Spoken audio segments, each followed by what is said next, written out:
Aujourd'hui, je vais vous parler de 8 petites maladies ou de 8 petites pathologies qui peuvent gêner pendant la grossesse. Ça peut arriver à plusieurs femmes et il y a aussi des petits moyens pour pouvoir les contourner et pour pouvoir mieux vivre sa grossesse. Bienvenue sur la chaîne Aminata, je suis sage-femme de profession et sur cette chaîne, nous serons emmenés à traiter de tout ce qui concerne avant la grossesse, pendant la grossesse et après la grossesse. Et aussi, nous allons traiter de tout petits conseils de santé qui peut t'aider à améliorer ta santé. Alors, si tous ces critères que je viens de citer, si l'un de ces critères te parle, alors bienvenue sur la chaîne. Abonne-toi à la chaîne, like la vidéo, partage-la à tous tes amis, à toutes tes connaissances.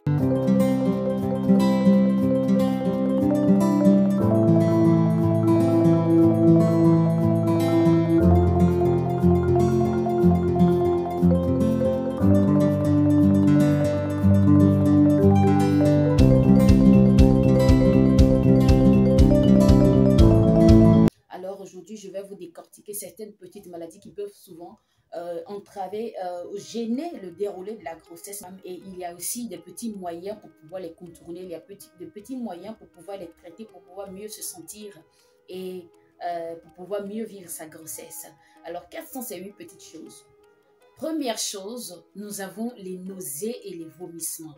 Alors, les nausées et les vomissements, vous savez très bien que ce sont des choses qui arrivent au cours de la grossesse. Mais ce ne sont pas des choses ce ne sont pas des maladies assez graves pour entraver complètement la grossesse. Vous voyez, il y a des nausées. Les nausées, c'est à cause de la grossesse. Vous savez très bien que les nausées et les vomissements sont appelés les signes sympathiques de la grossesse. Le mot sympathique serait un peu bizarre, mais c'est comme ça qu'on les appelle, les signes sympathiques de la grossesse. Ce sont des choses qui arrivent forcément avec une grossesse. Et quand on les voit, on sait que nous sommes en présence d'une grossesse, dans les cas de grossesse vraiment. Hein. Les nausées, par exemple, parfois les femmes, vous savez, qu'est-ce qu'on peut vous conseiller au fait? Le meilleur allié qu'on ne cessera de dire, c'est le gingembre. Le gingembre, la femme peut croquer un peu de gingembre ou bien faire presser un peu de jus de gingembre dans une petite tasse et puis essayer de boire de temps en temps pour pouvoir couper un peu les nausées. Et aussi, il ne faudrait pas aussi laisser l'estomac vide complètement, avoir faim jusqu'à un certain niveau. Ça va vraiment provoquer des nausées.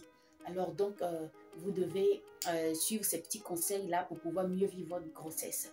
Les nausées et les vomissements, vous devez savoir que normalement, ils disparaissent autour du 4e mois. C'est-à-dire, quand le premier trimestre finit, à partir du 4e mois, normalement, je dis bien normalement, ces choses-là doivent disparaître. Si ça continue, ou bien si vous avez des nausées, c'est-à-dire à un point fini tout au long de la journée, vous avez complètement la nausée, ou bien vous vomissez de façon exagérée, vous-même, vous savez que la manière dont vous vomissez, c'est de façon exagérée, alors allez consulter à l'hôpital afin qu'on puisse vraiment vous dire le problème qu'il y a. Parce qu'au-delà du 3e mois, au-delà du 4e mois, si une femme a toujours des nausées très fréquemment ou bien des vomissements à répétition, il y a forcément une pathologie en dessous. Alors vous devez aller vous faire consulter. La deuxième chose, c'est les pyrosis. Le pyrosis, c'est, comme on appelle ça, les brûlures rétro-sternales, c'est-à-dire ce que vous appelez l'ulcère. Vous avez souvent des remontées. Vous avez une brûlure au niveau de la poitrine, là. Quand vous finissez de manger, vous savez que ce genre de choses, ça s'accentue beaucoup au dernier trimestre de la grossesse. Alors donc, lorsque vous allez sentir ça, il faut vraiment éviter de manger, c'est-à-dire de façon à se remplir l'estomac d'une certaine manière. Vous voyez? Ou bien vous allez consulter votre médecin pour qu'il puisse vraiment vous écrire quelque chose, bien votre sage-femme pour qu'elle puisse vous prescrire un médicament pour pouvoir remédier à cela. Parce que ce sont des choses qui arrivent, ça ne va pas vous empêcher de vivre votre grossesse, mais c'est un peu gênant. Et voilà un peu. La troisième des choses, on a la constipation. La constipation, ah non, ça gêne beaucoup les femmes enceintes. La constipation, on ne sait pas pourquoi, mais vous devez savoir que c'est aussi le déroulé de la grossesse. C'est aussi le déroulé de la grossesse. La constipation est très fréquente durant la grossesse. Alors donc, on ne cessera jamais de le dire. Pour lutter contre la constipation, il faut boire beaucoup d'eau. Il faut boire beaucoup d'eau. Vous devez consommer beaucoup d'eau et c'est très bon pour la femme enceinte d'ailleurs de consommer beaucoup d'eau. Alors, ça va être bénéfique pour votre grossesse et puis ça va vous tenir éloigné des constipations.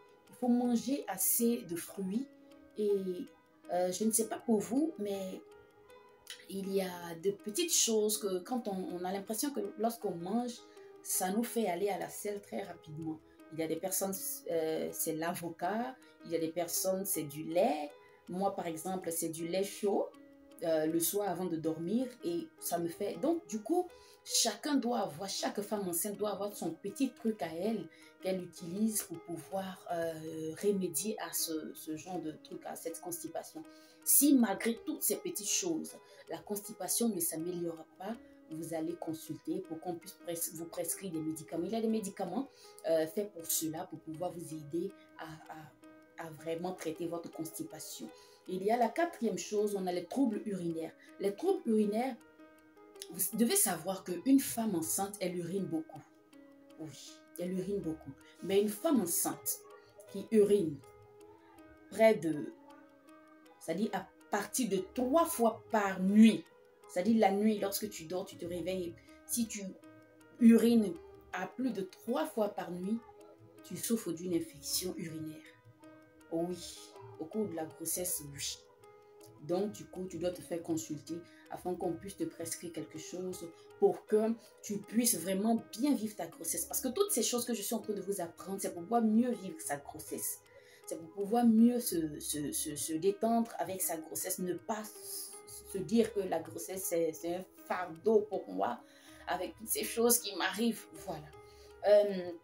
La cinquième des choses, on a les vergetures. Les vergetures, vous savez que lorsque le bébé grossit, le ventre va s'élargir. Et lorsque le ventre va s'élargir, il y a des choses. Comment est-ce que je vais vous expliquer ça? Il y a de petites particules, c'est-à-dire sous la peau, qui permet à la peau de s'étirer. Et lorsque la peau s'étire de façon exagérée, ces choses-là vont disparaître. Donc, quand ça va disparaître, ça va faire apparaître les vergetures. Donc, du coup, la petite astuce que moi, je peux vous dire, il y a, comme on appelle ça, le beurre de karité. Lorsque vous êtes enceinte et puis vous sentez que le ventre est en train de tirer, le ventre grossit, vous sentez que peut-être que des vergetures pourraient apparaître. Parce que les vergetures, il est plus facile de les prévenir que de les guérir après leur apparition. Donc, quand vous êtes enceinte, lorsque vous sentez que le ventre grossit, prenez du beurre de karité naturel et vous massez le ventre avec, c'est-à-dire vous mettez sur le ventre pour permettre à la peau de fabriquer ces molécules-là pour pouvoir permettre à la peau de bien s'étirer sans avoir de problème, quoi, sans avoir de cassure. C'est-à-dire c'est ces cassures-là qui créent, que vous voyez sous forme de vergetures. La sixième des choses, on a les varices. Les varices, peut-être qu'il y a beaucoup de personnes qui ne connaissent pas les varices. Les varices, ce sont des petites... ce sont les veines qui grossissent au fait. Ce sont les veines. Vous allez voir ça souvent chez les femmes enceintes. Parfois, c'est derrière le genou, dans le creux du genou ou derrière. Parfois, on voit ces varices-là qui sortent sous forme de petits serpents. C'est comme de petits serpents sous la peau. Alors, ces choses-là, on doit vraiment les prévenir. Il y a des personnes chez qui ça existe beaucoup, ça est beaucoup sur le corps. Ce genre de personnes, lorsque vous prenez une grossesse, il faut beaucoup, c'est-à-dire mettre les pieds au repos parce que quand c'est comme ça, il peut arriver que le sang ne circule pas normalement parce que ça se situe beaucoup au niveau des pieds. Donc, du coup, il faut souvent mettre les pieds en hauteur. Lorsque vous marchez aussi, il faut essayer aussi de mettre les pieds en hauteur. Lorsque vous êtes allongé, pour permettre la circulation sanguine, pour permettre une bonne circulation sanguine et puis éviter que les varices là, ça apparaisse plus que ça s'aggrave. Vous voyez? Donc voilà un peu ce que je peux vous dire. La septième des choses, on a les douleurs musculaires. Les douleurs musculaires, nous avons les crampes. Parfois, les femmes ont des douleurs musculaires. Vous avez des douleurs parfois au niveau des cuisses, au niveau des pieds. Ça arrive beaucoup plus dans le dernier trimestre de la grossesse, lorsque la femme est beaucoup fatiguée, elle est fatiguée et ça va agir sur les muscles, ça va agir sur ses pieds. Donc, il faut beaucoup privilégier le repos. Il faut privilégier le repos et puis il faut éviter les travaux très pénibles pour ne pas avoir des douleurs musculaires, les choses que vous sentez que vous ne pouvez pas les faire, il faut les éviter. On a aussi la huitième des choses, c'est les leucorrhées. Les leucorrhées, c'est ce que vous appelez les pertes blanches. Les pertes blanches vont apparaître. Il y a certaines femmes au cours de leur grossesse, elles ont beaucoup de pertes blanches. Ça dit une quantité grande de pertes blanches. Peut-être, bon, quand je dis une quantité grande, c'est pas que ça vient remplir ta maison, non. Mais c'est des choses que vous sentez qu'auparavant, ça n'avait pas cette quantité-là. Et que pendant la grossesse, ça s'est un peu augmenté. Alors donc, ça, je vois des femmes qui font les toilettes avec des choses qu'on ne leur a pas prescrit à l'hôpital. Il faut éviter complètement ce genre de choses.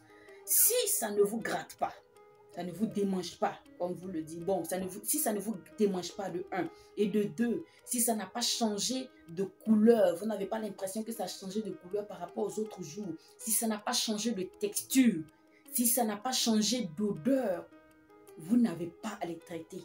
Vous n'avez pas du tout à utiliser quoi que ce soit.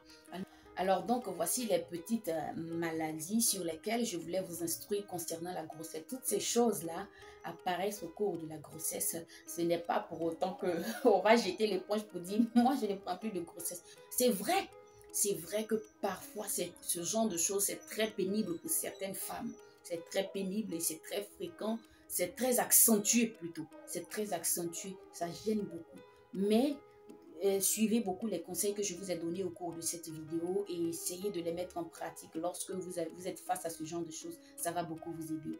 Merci d'avoir visionné cette vidéo. Merci de m'avoir écouté. Rendez-vous dans une prochaine vidéo. D'ici là, portez-vous bien.